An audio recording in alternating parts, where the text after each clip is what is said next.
Hi, அனைவருக்கும் வணக்கம். இன்னைக்கு பழனியில் ஒரு அருமையான அரசியல் நிகழ்வு நடந்திருக்கு. என்னன்னு பார்த்தீங்க அப்படின்னா, பழனி கரண்ட் எம்எல்ஏ திரு ரவி மனோகரிடம் அறநிலைத்துறை அமைச்சர் இருக்காருங்களா ரமேஷ் அவர்கள் வேகமாக போய் மன்னிப்பு கேட்டிருக்காரு. என்னடா தாவேக்கா ஏடிஎம்கே எம்எல்ஏட்ட போய் மன்னிப்பு கேட்டிருக்காரு அப்படின்னு நினைக்காதீங்க. என்ன நடந்துச்சுன்னு கேட்டிங்க அப்படின்னா, பழனியில் ஒரு நிகழ்ச்சி நடந்திருக்கு. ராக்கால நந்தவனம் திறப்பு விழா நடந்திருக்கு. அதற்கு பழனி எம்எல்ஏ அப்படிங்கிற முறையில் திரு ரவி மனோகர் கலந்துக்க வந்திருக்காரு. அறநிலைத்துறை அமைச்சர் அப்படிங்கிற முறையில் திரு ரமேஷ் அவர்களும் கலந்துக்க வந்திருக்காங்க. அங்கே பழனியில் இருக்க அதிகாரிகள் இதற்காக பேனர் வச்சுருக்காங்க. அரசு சார்ந்த விழாங்கிறனால பேனர் வச்சுருக்கும் பொழுது அதில் ரமேஷ் அவர்களை போட்டிருக்காங்க, தாவேக்கா உறுப்பினர்களை பற்றி போட்டிருக்காங்க.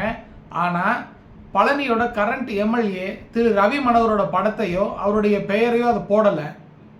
ரவி மனோகர் அந்த ஃப்ளெக்ஸை பார்த்துருக்காரு.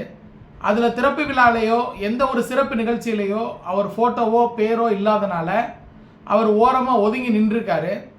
இதை எதேர்ச்சியாக கேள்விப்பட்ட ரமேஷ் அவர்கள் வேகமாக போய் ரவி மனோகர் அவர்களிடம் மன்னிப்பு கேட்டதோடு மட்டும் இல்லாமல் அரசு அதிகாரிகளை கூப்பிட்டு கரண்ட் எம்எல்ஏ அவர்தான், அவருடைய பேர் அவருடைய பொசிஷனை வச்சு நீங்கள் கண்டிப்பான முறையில் பேனரில் அவருக்குன்னு உரிய மரியாதை நீங்கள் கொடுத்துருக்கணும். அது எப்படி அவருக்குரிய மரியாதை நீங்கள் கொடுக்காமல் இருக்கலாம், கண்டிப்பான முறையில் அந்த இதை செஞ்சுருக்கணும் அப்படின்னு சொல்லிட்டு அரசு அதிகாரிகளை கூப்பிட்டு வார்ன் பண்ணியிருக்காரு. அது மட்டும் இல்லாமல் ரவி மனோகரிடம் மன்னிப்பு கேட்டிருக்காரு. இனிமேல் இப்படி நடக்காது சார், நான் எல்லாத்துட்டையும் சொல்லிட்டேன் அப்படின்னு சொல்லிட்டு. இது ஒரு பெருந்தன்மையான விஷயம் அப்படின்னு நம்ம சொல்கிறத விட அரசியல் நாகரிகம், உண்மையான நாகரிகம் இதுதான் அப்படின்னு சொல்கிறதுல நமக்கு பெருமையாக இருக்குது. தாவேக்கா நிர்வாகிகளையோ அமைச்சர்களையோ நிறைய பேர் அரசியல் தெரியலன்னு சொல்கிறாங்க.